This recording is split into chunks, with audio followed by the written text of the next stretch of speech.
wanted to re-review Ghost of Tsushima, but I've already done that review. And you know what, let me check it out. I had a lot of fun with this game. I've racked up over God, this is painful. 100 hours and I'm nearly at the end of my second playthrough. Only because I want to. Let's get into this review. Don't you ever look back at old photos and videos and think, what the hell is this? Now if you want to be put to sleep, then carry on watching this video. Or if not, then you're gonna want to watch this one. Alright, let's do this. Did you do the intro? Oh, okay. Sorry, no, I haven't done the intro yet. Just get it right, man. God.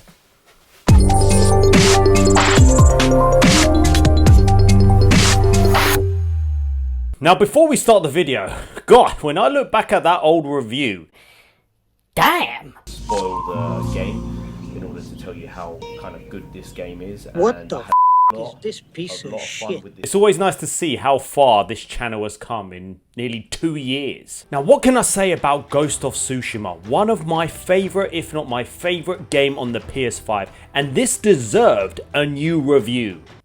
Or a re-review. And if you've never played this on PS5, oh my gosh, you are missing out and this video is for you. And make sure you do stick around to the end of the video because we are going to announce the winners of the 30k giveaway. Now there is no doubt with most of these Sony studios, Sony do produce probably the best single player story driven games in gaming history. And with the character of Jin Sakai, he's becoming one of my favorite PlayStation characters of all time. You are a samurai and you live by a code which you have been taught since a little child. Your uncle has brought you up and you live and breathe by the code of the samurai. You face opponents with honor and you never kill a man behind his back. You always believe when you kill a person, they deserve an honorable death. Unfortunately, the Mongols are here to invade and the leader Khotun Khan doesn't care about honor.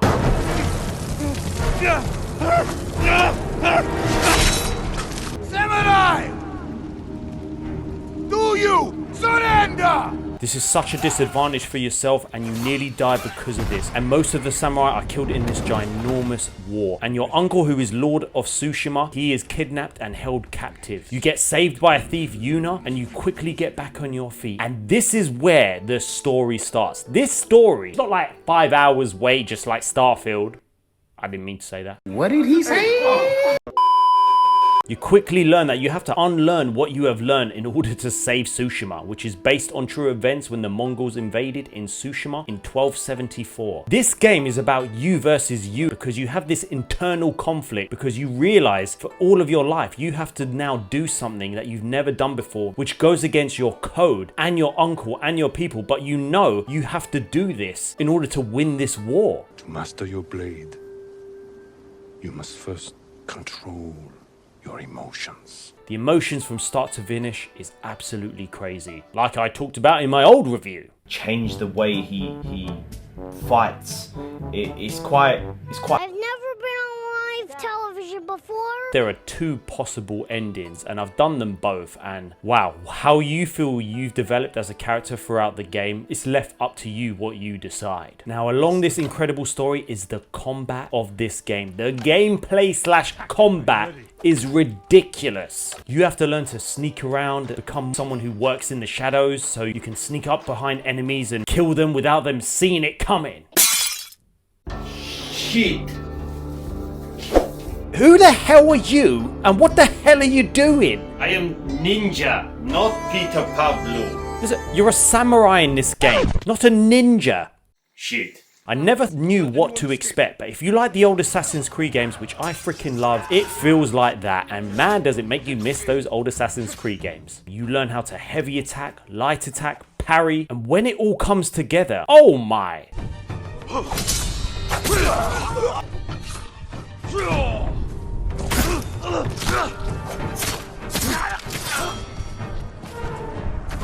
This does not get boring, and you have 4 stances in the game. You have to really think about what enemy you're facing up against and what stance do you need for that enemy. You have stone, water, wind, and moon, and you change these throughout battle by holding R2 and then choosing what stance you need for that certain opponent. It's so cool the way Jin's stance will change depending on what stance you need. And if you do not get the right stance, then your attacks become ineffective towards that opponent. Throughout the game, you will need to go to bases and villages, and you need to take out the leader or the outlander in that area. And I recommend taking these leaders out as early as you can, because by liberating towns and buildings, you will unlock all of these stances as early as possible. So you do not need to struggle too much when you're facing up against different enemies. There is also a 5th stance, and when you unlock this,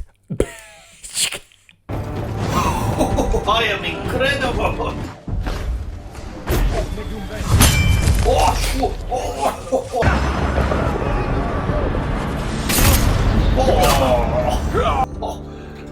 I am true samurai! You also get a bow and arrow in this game, and honestly, the PS5 DualSense is the best controller you will ever have, and you feel it with this bow. The way the controller feels as you pull back that bow, wow, it feels so freaking cool.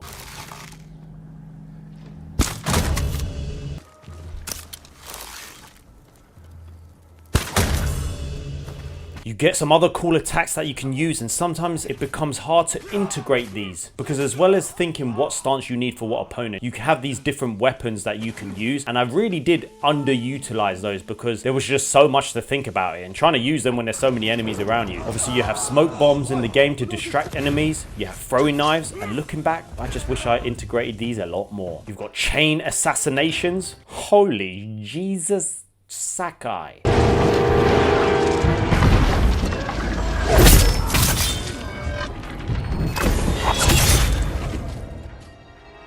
Jesus Christ. But for me, the most impressive part of the gameplay is when you do find a group of Mongols that haven't seen you. You have the choice to go up to them and face them in a duel. And by far, this is the most nerve-wracking bit in the game, because you have to wait for them to make a move before you press triangle. And oh my gosh, the suspense and adrenaline.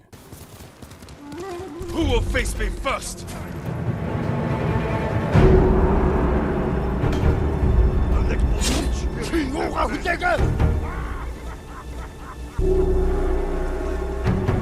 Two hours later.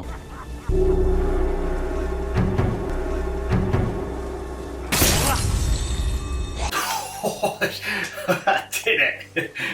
Oh my god, how did 2 hours just pop? Now you do get some really cool upgrades and abilities in this game as you go along, which you would get by trying to clear out bases, and then you can use them for techniques of your choice. For example, you get skills like perfect parry that will heal Jin when you do make a perfect parry. There are so many and you get to choose which ones, so make sure you choose the ones that are most essential for you at the start. And when it comes to the outfits in this game, you get some incredible outfits.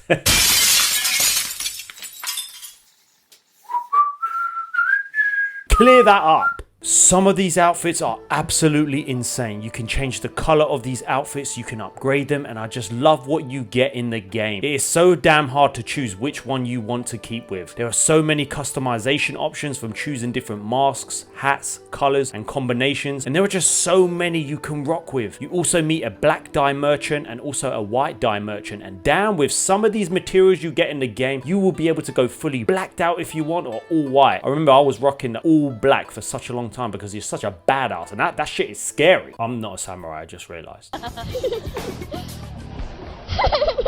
And even better, with this incredible, beautiful open world, you will find different swords throughout the game, and they are all different, so you have to make sure you explore as much as you can. Some of these swords are unbelievable. They're so beautiful that I can't get over how good this damn freaking game is. If you haven't played this game, what are you doing?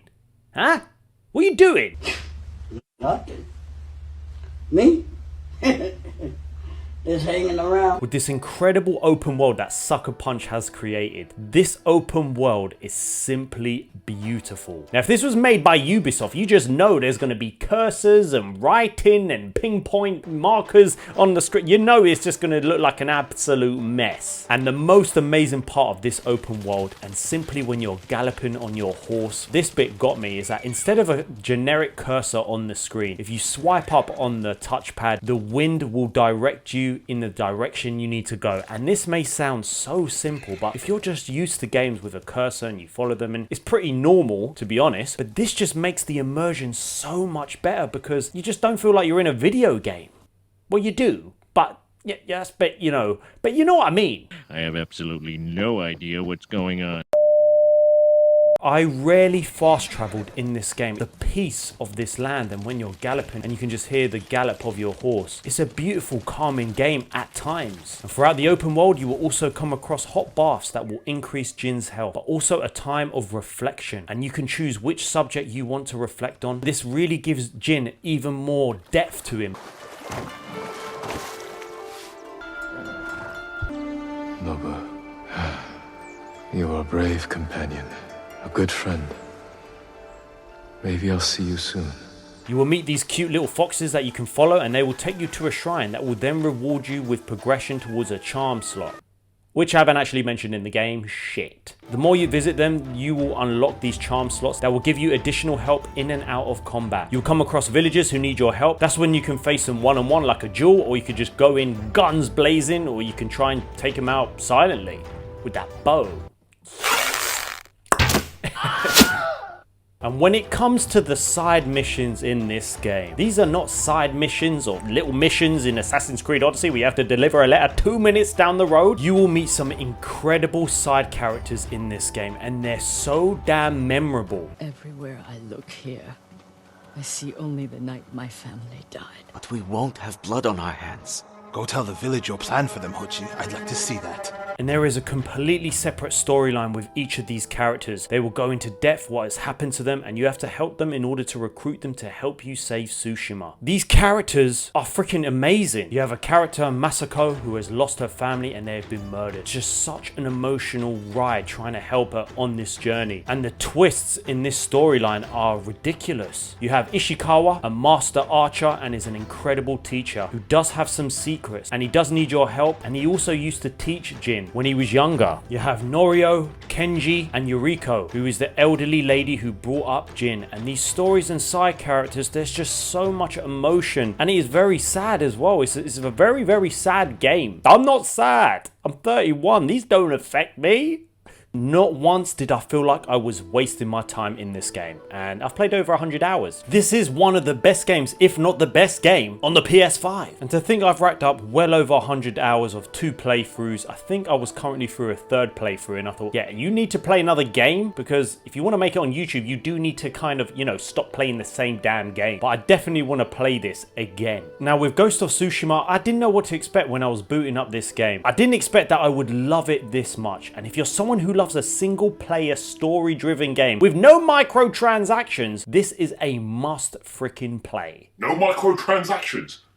Why would you ever do that?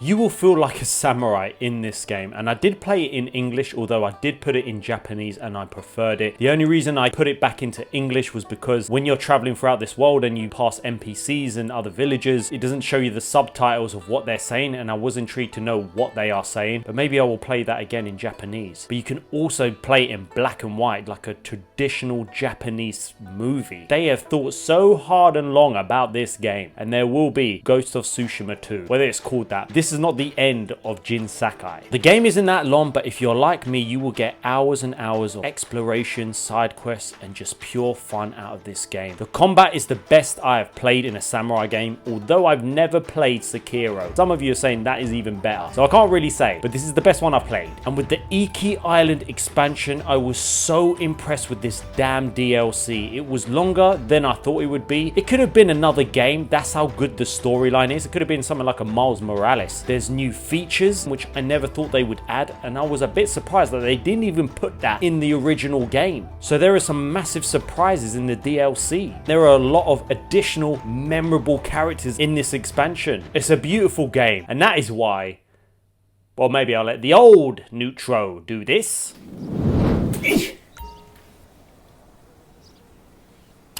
And that is why I am giving this game a 10 out of 10. Oh my god, this video is gonna put me to sleep.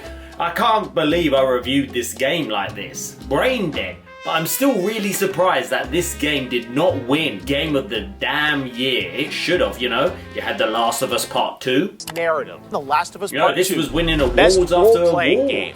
The Last of Us Part 2. Yeah, Best fighting game. The Last of Us Part 2. For best simulation or strategy Listen, let's not game, bring The up The Last of Us Part 2. I know Next some up, people... best sports racing. What is... The Last Stop of this Us before Part I get 2. some... Best Comments esports are gonna team. go The mental. Last of Us Part 2. Stop! Best esports...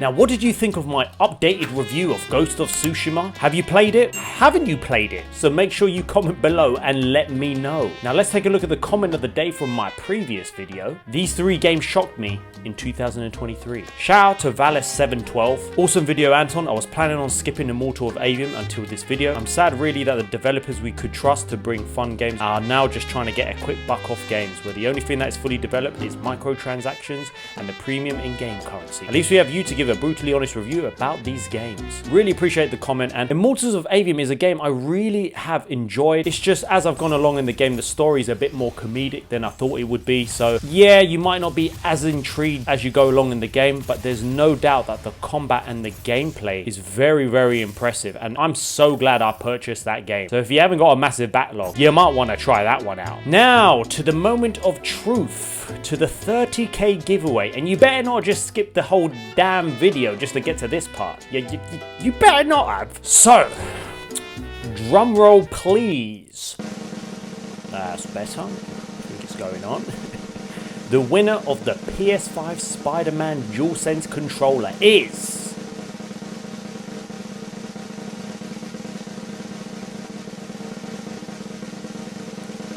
George! Well done, George. You have won the PS5 DualSense controller. Make sure you do DM me on Discord and I will get your address or details to send over that controller. Well done. You have won it. Well done. And for the digital copy, or I should just say a gift code for the PlayStation Store for Spider-Man 2, or equivalent, because yeah, that's the best way we're going to do it, is... Hamza! Well done, well done. You have won the digital code thingamajig of Spider-Man 2. So again, message me on Discord and we can get that sorted as soon as possible. But don't worry for anyone else, I will be doing another giveaway closer to Spider-Man 2 and eventually when we get to 40,000 subs, because wow, how we've reached 30,000 is incredible. You better not just skip this video, because if not, that would make me really upset. And remember, play Ghost of Tsushima. What the hell will you get down from there, man? I am ninja. oh. Seriously? Jesus.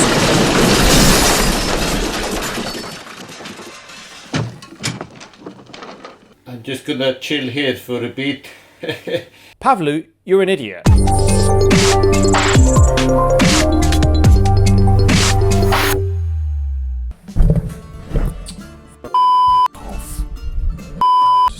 So hard to get this right, you know. Although I'm kidding, it was. You always kill in honor. You always believe that your opponent or your enemy deserves it. Keep slashing and you know stuff like that, and you have to read. There's also. I need a new camera. Ow. Fly. Off. Shit, you move, bruv. Now, if this was made by you,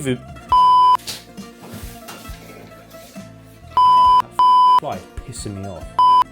Drop my phone. So, trying to do these reviews in quick concession, you have a character. What? That fly is still there. And yes, I know it's a cross-chain game, but I've only played it on PS5. You bitch. I'm going to kill that fly.